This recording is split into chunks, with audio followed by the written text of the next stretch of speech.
The email came through at 9:12 a.m., short, cold, and just vague enough to feel deliberate. Due to restructuring, your position has been terminated effective immediately. Please see HR for final details. No warning, no meeting beforehand, no conversation. Just a subject line and a decision already made. I read it once, then again, not because I didn't understand it, but because I wanted to make sure there wasn't anything hidden between the lines. There wasn't. So I locked my screen, leaned back in my chair and looked around the office. Everything looked normal. People typing, phones ringing, systems running. The same quiet rhythm that only exists when everything is working the way it should. The kind of rhythm people assume just happens, but it doesn't, and I knew that better than anyone. Because I built it. Not the company, not the product. The system that held it all together. The network. The servers. The internal tools that connected departments, automated approvals, handled backups, routed traffic, flagged errors before they became problems. None of it was flashy. None of it was visible. But all of it mattered. And most of it only existed in one place. My head. I stood up, grabbed my badge, and walked toward HR without saying anything to anyone.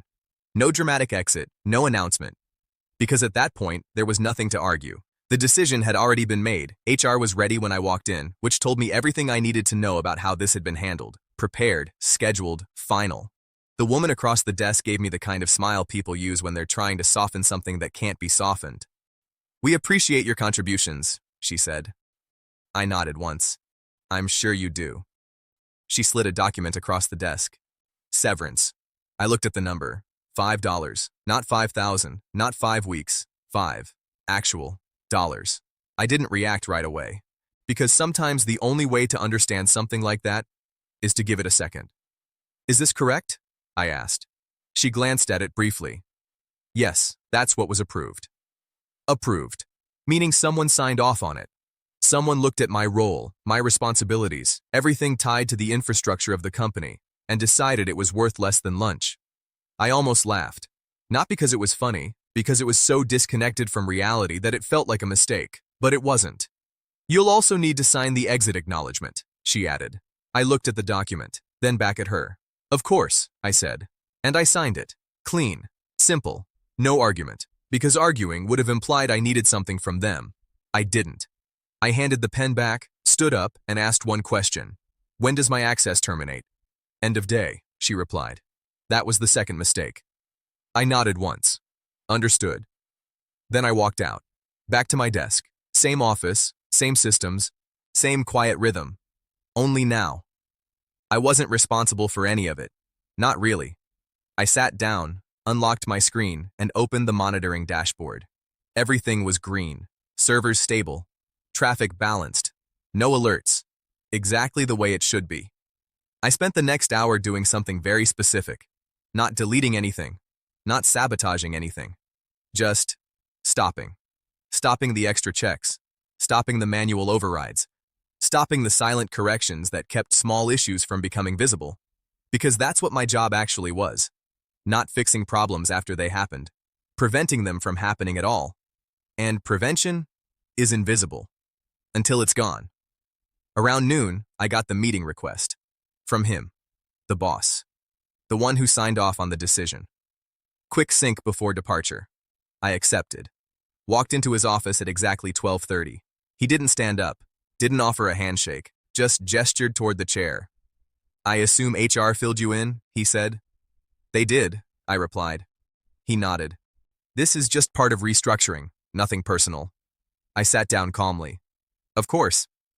We've evaluated roles across the company," he continued, "and yours was determined to be non-essential." Non-essential. I let that sit for a second, because that word meant something. "Understood," I said. He leaned back slightly. "The systems are pretty much self-sustaining at this point anyway." I almost smiled. Almost. "They are," I said. And that was technically true, because I had built them to be. But self-sustaining doesn't mean self-correcting. It doesn't mean self-aware. It doesn't mean self-recovering when something subtle starts to go wrong. He nodded, satisfied with his own conclusion. "Glad we're on the same page," he said. I stood up. "We are." And then I left. No warning, no explanation, because none of it was required. By the time I got back to my desk, the first small alert had already appeared. Nothing serious, just a minor delay in one of the internal sync processes. The kind of thing that used to fix itself. Or more accurately, the kind of thing I used to fix before anyone noticed. I looked at it for a second, then closed the window, because now, it wasn't my responsibility. At 4:59 p.m., I logged out for the last time. No announcement, no goodbye email, just a quiet exit. And as I walked out of the building, everything behind me still looked normal, still running, still stable, still working. But what they didn't realize yet was that the system hadn't been left alone. It had been left unattended. And those are two very different things, because systems don't fail all at once. They fail slowly, quietly, one small issue at a time, until the moment comes when nothing holds anymore. The first day without him felt normal. That was the illusion, because systems like that don't collapse overnight.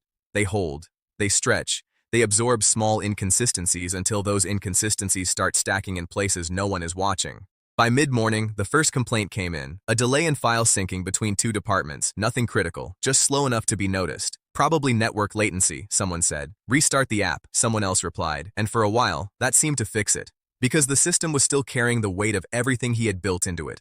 The redundancies, the quiet corrections, the invisible structure that kept things aligned even when small parts slipped. But by early afternoon, it wasn't just one delay anymore. It was 3, then 5. Different teams, different tools, same pattern, slight lag, minor inconsistencies.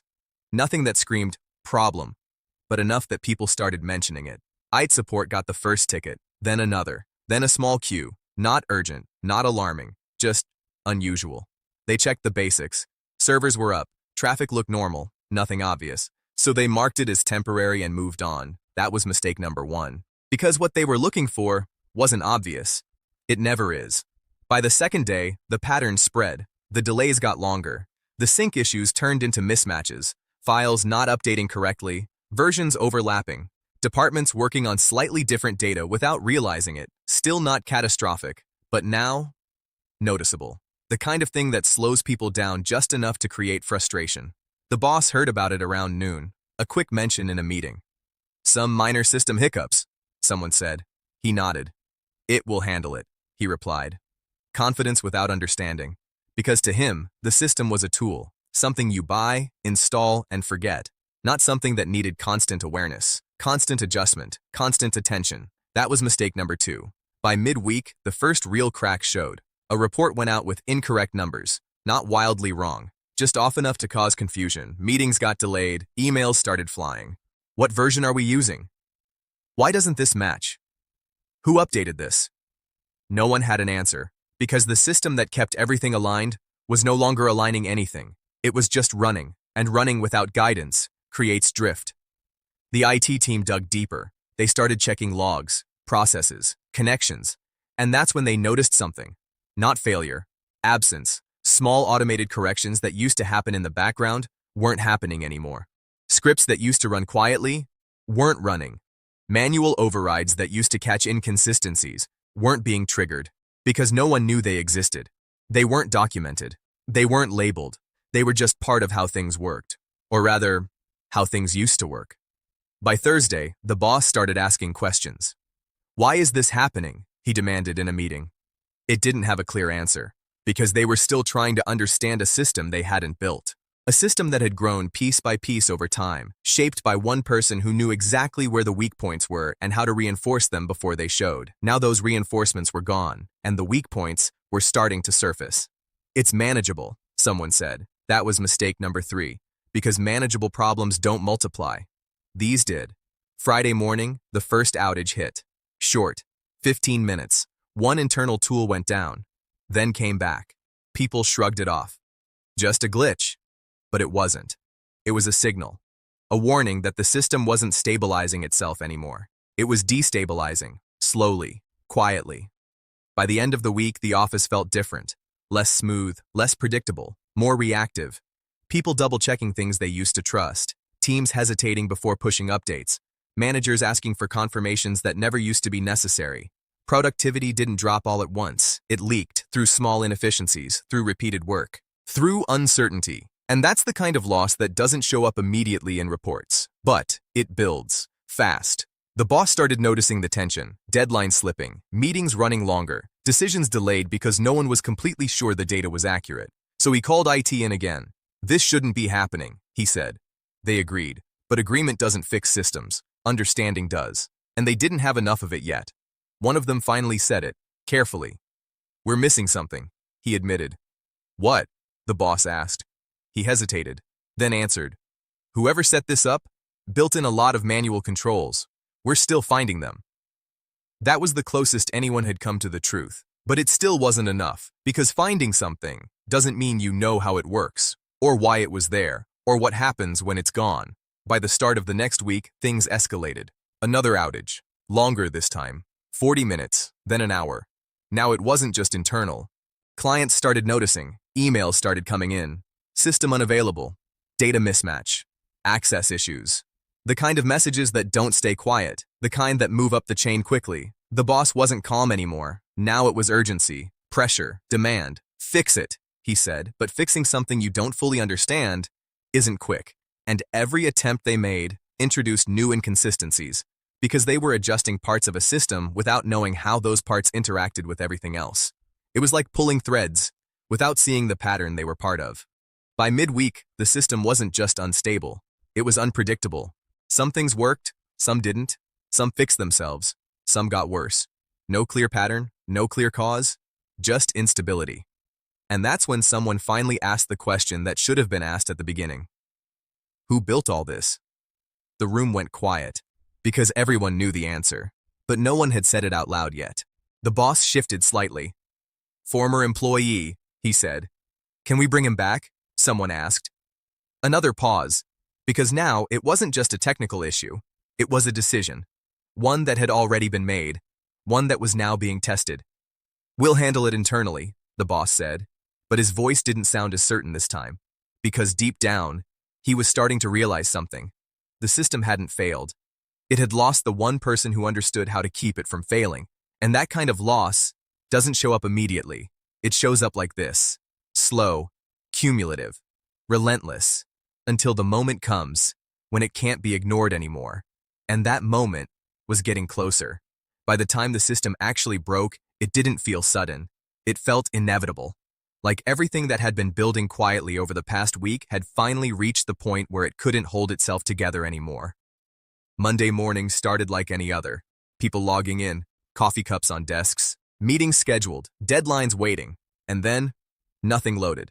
At first, it was just slow, then slower, then completely unresponsive. Internal tools froze. Dashboards stopped updating. Access requests timed out. Within minutes, the entire system that once ran smoothly in the background had become a wall. No one could get through it. It scrambled immediately. Servers were still technically running, but the connections between them were failing. Dependencies were looping. Processes were colliding with each other, trying to fix things that were no longer aligned. What used to be a controlled system was now a chain reaction. Emails started flooding in. System down? Can't access files. Is this being fixed? Then came the external messages. Clients, partners, people who relied on the company's infrastructure to function. Now suddenly, they couldn't. Meetings got canceled, deadlines collapsed, revenue stopped moving. And this time, it wasn't a delay. It was a shutdown. The boss was in the conference room within 10 minutes. No calm, no confidence, just urgency. What's happening? He demanded. It didn't sugarcoat it anymore. We're losing control of the system, one of them said. How long to fix it? He asked. Silence. Because this wasn't a quick fix. This wasn't restarting a server or patching a bug. This was rebuilding understanding. And that takes time. Time they didn't have. Hours? He pressed. Another pause. Then the answer came. Days, maybe longer. That was the moment it hit him. Fully, clearly. Everything he thought was self-sustaining wasn't. It had been maintained, constantly, quietly, by someone who wasn't there anymore. Call him, someone said. No hesitation this time, no debate, just the obvious solution finally being accepted. The boss didn't respond right away, because calling him meant something. It meant admitting the decision was wrong. It meant reversing a position he had stood behind. It meant losing control. But the system was already gone, and without it, the company didn't function. So he made the call. I saw his name on my phone around noon. I let it ring, not to be dramatic, just to think, because the situation had changed, completely. When he fired me, the conversation was one-sided. Now it wasn't. I answered on the second call. "Hello," I said. There was no small talk, no pretense. "We need you to come in," he said, straight to the point. "What for?" I asked. A pause, then honesty. "The system is down." I already knew that. "You said it was self-sustaining," I replied. Another pause, longer this time. "Can you help fix it?" he asked. That was the real question, not if I could, if I would. "I can take a look," I said. "Good," he replied quickly. "Come in as soon as possible." I didn't agree immediately. "Before that," I said, "we need to clarify something." Silence. Because now, the roles had shifted. "This wouldn't be under my previous position," I continued. "This would be consulting." He didn't respond right away, because he understood what that meant. Different terms, different control, different cost. "Fine," he said finally. "We'll work that out." "I'll need it in writing," I added. Another pause, then a quieter answer. "Okay." I hung up, not rushed, not pressured, because urgency on their side didn't need to become urgency on mine. When I walked back into the building later that afternoon, everything felt different. Not because the place had changed, but because the system had. People were standing instead of sitting, talking instead of working, waiting instead of producing. The quiet rhythm from before was gone. I didn't stop to greet anyone. I went straight to the server room, opened the dashboard, and saw exactly what I expected. Not chaos, drift, misalignment, processes running without coordination, corrections triggering in the wrong places, dependencies out of sync. It looked complicated, but it wasn't random. It was predictable, because I knew how it had been built. And more importantly, I knew why. The boss walked in a few minutes later. Different posture, different tone, less authority, more urgency. "How bad is it?" he asked. I didn't look at him. "Recoverable," I said. Relief hit his face immediately. "But not quickly," I added. That took some of it away. "How long?" he asked. "That depends," I replied. "On what?" he pressed. I turned slightly, finally looking at him. "On the agreement," I said. There it was, clear, direct, no confusion. He nodded slowly. "HR is preparing something," he said. "I'll review it," I replied, because now everything moved through me, not the other way around. By early evening, the contract was ready. Consulting rate, high, very high. Emergency response clause, full control over system adjustments. No interference, no oversight from people who didn't understand the architecture. I read it once, then signed it. Because now, the situation made sense. I turned back to the system and started working, not rushing, not patching randomly, just methodically restoring alignment, reactivating the controls I had built, adjusting the processes that had drifted, rebalancing the connections that had lost coordination. Within 2 hours, the first systems came back online, stable, reliable, predictable, not fully restored, but functional, and more importantly, under control again. The office shifted almost immediately. People sat down, started working, started trusting the system again, because now it behaved the way it used to. Not perfect, but consistent.